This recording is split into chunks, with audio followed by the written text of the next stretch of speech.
Hakuna heshima. Tunamzika mamgera msalaba hivi.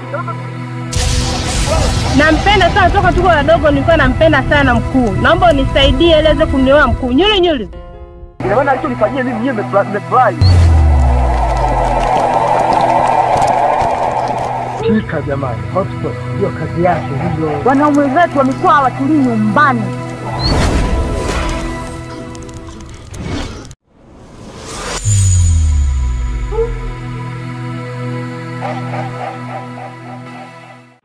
Mambo vipi dada? Sawa. Habari yako? Salama. Nadhani kama ulivyoniangalia mimi ni mgeni, na kwa mavazi niliyovaa jinsi gani naonekana ni mtu wa aina gani. Hapa unaponiona nimepoteza mtuhumiwa ambaye namtafuta kwa muda mwingi sana. Lakini kwa sababu nimemkosa, nimekutana na binti mrembo kama hata mwenyewe anaweza kukusoka mtuhumiwa. Dada, mimi nimekuelewa. Si vipi? Nakupenda sana. Japo nifike kwanza kuona kama nilivyokuambia, lakini jinsi nilikuangalia juu mpaka chini umenivutia. Hata kazi yangu iliyokuwa nimepewa na mkubwa wangu kumtafuta yule mhalifu nimeailisha. Yaani hapa naonana na wewe baada ya kuishia hapa napeleka ripoti kama nimemkosa mhalifu wangu. Wewe kaka, samahani kwanza. Hivi unawezaje kumpenda msichana kwa siku moja kwa kumuona tu? Na kukutana naye barabarani kama hivi? Hata kama nikikuona kwa ndani ya miaka miwili au miezi mitano, kama moyo wangu hujavutiwa na wewe, bado utakuwa unaendelea kutesa moyo wangu. Na kwa nini utese moyo wangu angali? Ninaweza nikakwambia kwa lugha moja ya Kitanzania, mimi nimekuelewa. Kakaangu samahani. Ngoja tu nikwambie ukweli. Mimi ni mke wa mtu, sawa? Na nimeolewa kabisa. Kwa hiyo mambo hata siyahitaji kwanza. Kwa hiyo samahani sana Asante sana. Naomba nisikilize kwa maneno ya mwisho. Naheshimu maamuzi yako. Naheshimu ndoa yako, lakini neno moja tu. Kwa usiku wa leo utakapoweza kuwa umepumzika na mume wako, naomba unifikirie kwamba nimekutana na mkaka mmoja afande. Amenieleza maneno yaliyomtoka ndani ya kinywa chake na kunithibitishia kwamba amenipenda. Na kupenda niko serious, na maanisha na kupenda sana. Na kutakia jioni njema.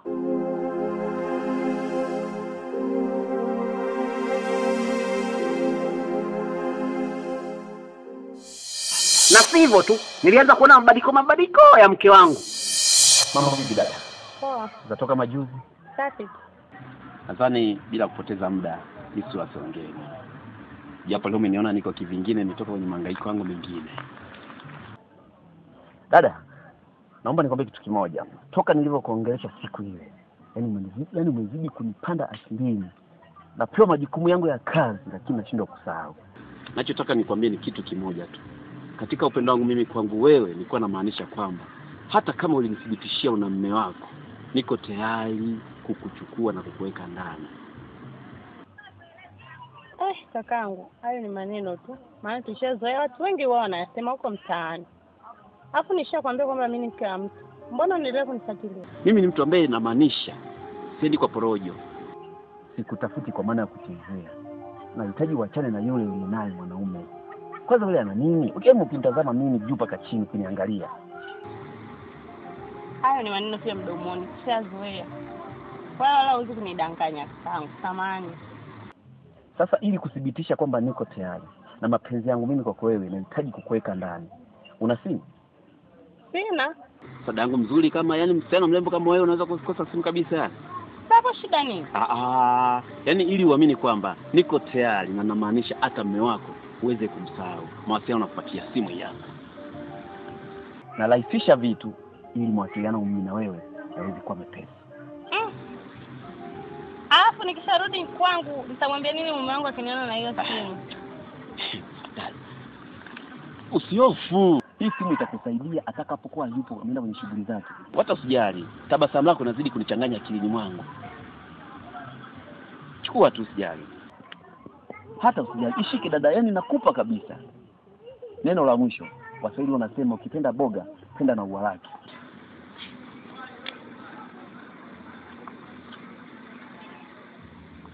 Dada, hizi ni kwa ajili ya moja.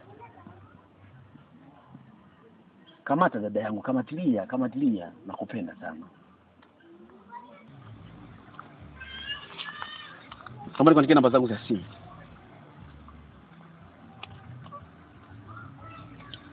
Naitwa Devi.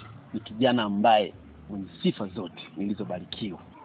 Hivyo sasa usijali, kuwa huru kabisa. Upendo wangu ni wa dhati. Naomba kwa leo niishie hapo. Siku nyingine nitafaidika nikiwa na wewe ndani.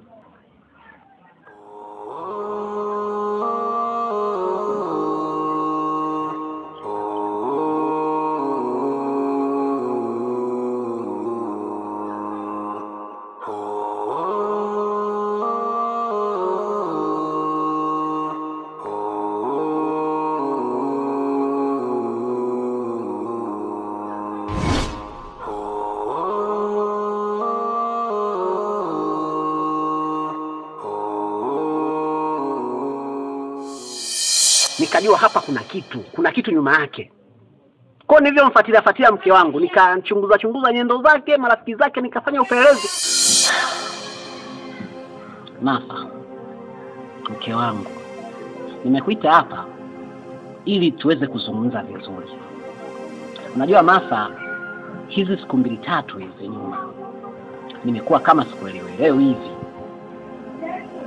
Martha, hapa kati umekuwa na mabadiliko makubwa sana.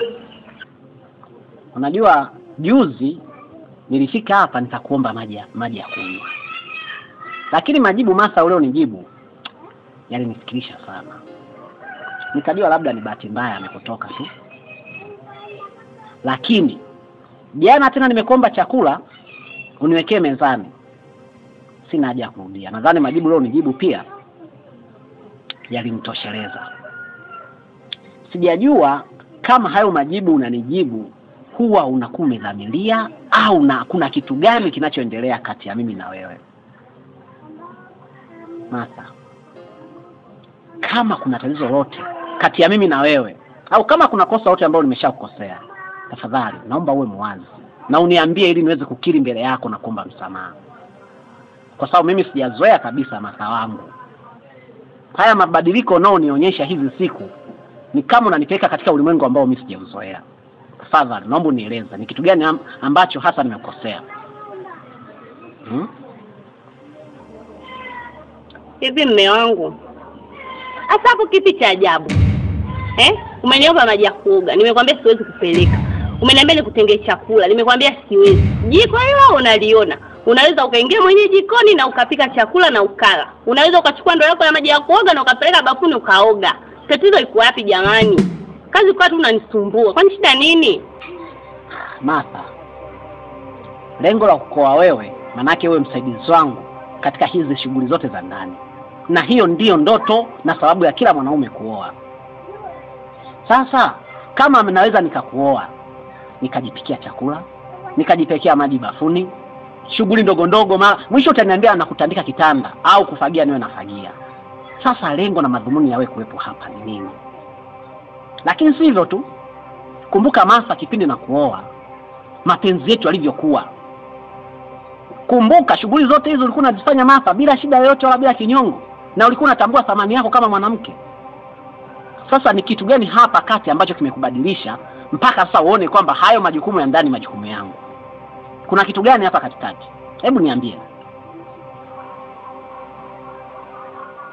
Hilo ni juu yako wewe. Sijabadilika chochote. Kama wewe unaona nimebadilika, mimi sijui. Najiona tu niko kawaida. Ila kusumbuliwa sitaki. Martha, nakuita mara 3. Martha, hiyo njia unayotaka kuipitia, sina imani kama umekaa ukatafakari ukaona ndio njia sahihi. Martha, nakwambia hawa mashoga zako hao unaokaa nao wanaanza kukuambia ujinga, wanakujaza ujinga ili uharibu ndoa yako. Martha, utakuja kujuta. Mimi nakwambia kabisa, kaa utafakari.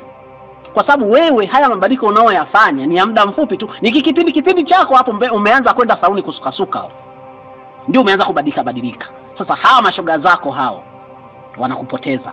Na nikija kugundua kwamba Martha kuna kitu unachonificha nyuma ya pazia, nadhani unanifahamu vizuri. Siwezi nikaliacha hili lipite hivi. Kama ni wewe, kama ni shoga yako, si kama ni nani, nitadili naye mpaka kieleweke. Fanya mambo yako. Niache mimi kama nilivyo. Ya kwangu hayakuhusu. Hivi Martha unanichukuliaje kwanza? Yaani unanionaje labda unanichukuliaje? Martha, msikilize. Tangu umekuja hapa, sijawahi kupiga hata kibao kimoja. Mimi nishakuona kabisa siku hizi kakiburi kameanza kupanda panda. Sijui kwa sababu na kununulia nguo nzuri nzuri, unaanza kupendeza pendeza, mtoto unaanza kuwa ng'ali, ndio maana kiburi kinaanza kupanda kuonyesha kwamba mimi sasa sina thamani, si ndio? Kumbuka naye kufanya unapendeza unaonekana vizuri hivi ni mimi. Sasa kama wameanza kusifia huko saluni, mtoto unapendeza, mtoto jicho. Nakwambia Martha, nitakuja kukata mtu mguu. Nakwambia kabisa nitamkata mtu mguu mpaka dunia nzima inishangae.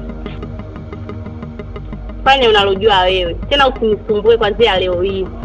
Martha, wewe Martha wewe. Kama kweli kuwa uyaone. Lakini nitajua mwanzo mpaka mwisho. Kwa hii hali ngoja nitaanza kufuatilia moja baada ya mwingine. Naanza na hama shoga zake na wataniambia. Yesu mjeuri, sawa. Na mimi nakwambia huko ndani, ukae ukijua. Kama utaendelea na hiyo tabia na kupandisha cheo. Unajua nitakupandisha cheo gani? Utakuwa unaitwa bi mkubwa. Wewe subiri sasa. Neteza la uone. Hala. Wow. Nikaja kugundua live mke wangu anatembea na huyo mshenzi askari asiye na adabu. Ndipo nilipochukua maamuzi magumu, nikaamua kumfukuza. Kweli. Kwa hiyo unavyoona hivi, hasira ninayo juu yake, juu ya huyu mshenzi, nikimkamata ukijumlisha na aliyokufanyia, mimi nadhani naomba tuungane tuweze kumnyosha huyo mpumbavu. Ndugu yangu, hata tuongee kuanzia asubuhi mpaka jioni hatutomaliza hasira. Lakini nashukuru sana kwa kunituzia mwanangu. Na mambo yote uliyofanya, Mungu akubariki na akuzidishie pale ulipopunguza. Lakini kwa yule mbwa, basi yule ndio atajua.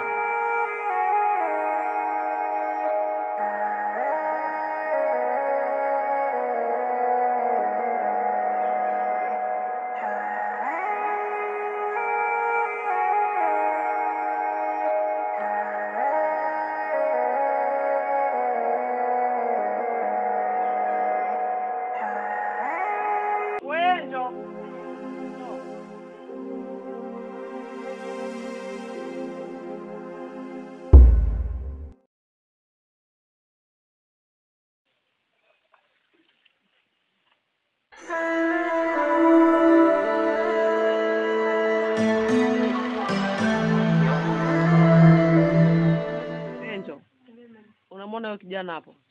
Ndio yule mchumba nilikuwa nakwambia.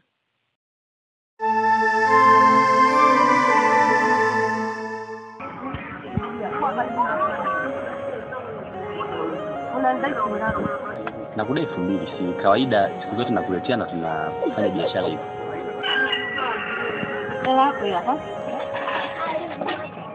Sasa mbona hapa kama vile sina change? Au niende hapo dukani kutafutia? Hapana. Hiyo hela nimekupatia. Yaani sijakuelewa. Yaani hiyo hela nimekupa kama kukupa. Kwa msaada unaonipaga. Mama nimekupatia. 10,000. Lakini mama mimi simekwambia kama simtaki mwanaume. Sasa umtaki kwa sababu gani? Nimekwambia mimi na mtu wangu. Yule maskini. Nilikwambia mimi simtaki yule kijana hapo. Mama. Mimi nilikuwa naona kwamba usimlazimishe sana.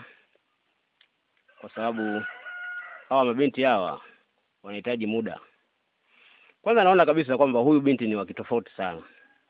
Na nafikiri nikupe sifa wewe.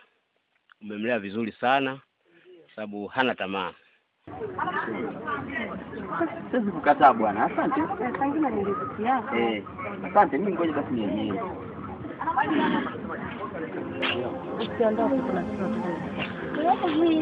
Kitu gani tena? Nikalete. Sawa. Na vile vile usimforce. Wewe nenda naye taratibu, atakuelewa tu.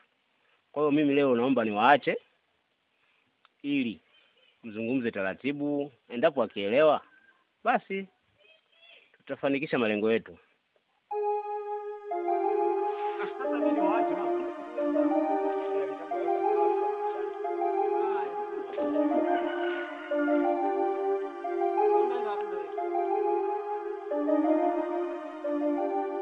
Wewe njoo.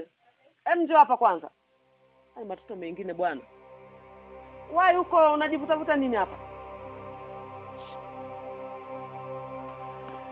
Emka hapo. Oh, unaona la sana ulivyonitia aibu, si ndio?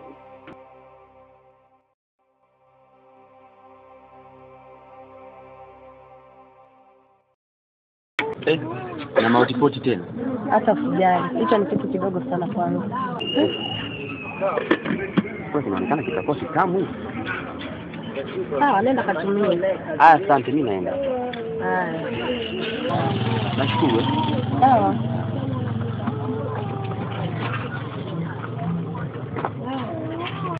Yaani umenivua nguo mbele ya yule kijana. Katika siku hizo niaibisha. Leo umeniaibisha sana wewe mtoto. Hauna akili hata kidogo. Huyo kijana ana kasoro gani? Mkaka watu ana hela unamkataa umekazania tu yoyo kapuku mwenzio kapuku. Atasaidia nini yule? Nakuuliza. Hapana nini sasa? Unaona la paka mchumba mwenyewe kaondoka. Hajatupa hata 100 hapa. Leo tunakula nini? Hajatuachia hata 100 kwa ajili ya dharau zako hizo. Kwa hiyo tunataka kujibalaguza hivi. Hauna akili.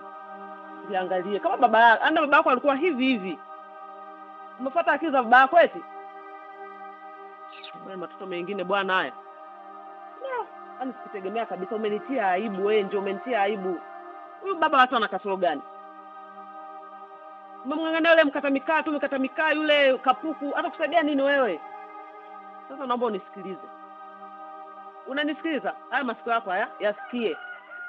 Unanielewa ninachokiongea? Huyu naye mtaka mimi ndo atakaye kuoa. Utake usitake. Ndio nimeshakwambia hivyo. Mtoto mengine bwana.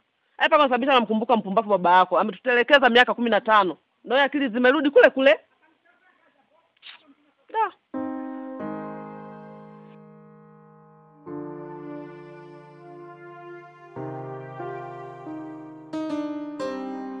Mama, shikamoo. Sihitaji shikamo yako. Kivipi mama? Kwanza nilikuwa nakutafuta sana wewe kijana.